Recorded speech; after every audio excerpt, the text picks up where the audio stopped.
Hello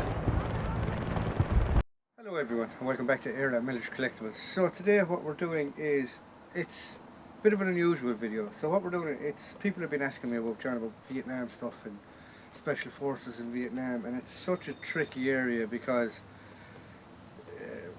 no soldier in Vietnam, even the general grunt in Vietnam, looked the same. Their kit was all different. They had general issue stuff, but they wore it all differently.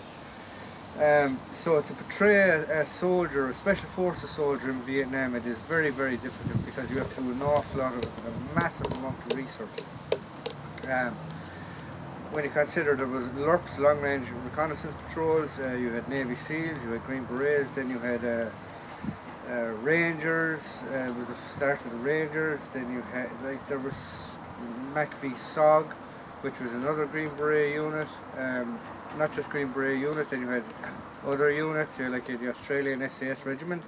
So there was a huge different, massive amounts of Special Forces units used in Australia. So what I've done is I've literally put together a representation of a Special Forces soldier that you would possibly get away with at an airsoft game or something like that, because I would not even say to represent this at a reenactment as a Special Forces soldier would be correct, because there's so many different variants. It depends on what you needed or what regiment you were portraying. Like you wouldn't get away with this. Well, you would, I suppose, but we'll say the Australians, the SAS, or the Royal Australian SAS regiment, they preferred wearing a camouflage called ERDL or ERDL, whereas they didn't wear the tiger stripe. The Marine Special Forces units, they wore olive greens. They didn't wear this.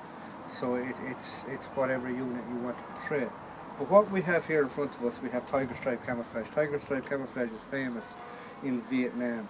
It was all made in country. This was not issued. Later on it did in small numbers become an actual issued garment. But in general it was made in country by local tailors for Special Forces units. So the cuts are all different. There's none of them two the same. Even the camouflages, I think there's up to 9 different types of tiger stripe camouflage. Like the hat, even though it doesn't look different, the hat is actually different to the tunic. The tunic is what they call a tadpole, and then this is it's called the gold version. So like even the tiger stripes have different camouflages. So this is a basic representation of what a Special Forces soldier would have looked like on patrol. Now even down to the webbing.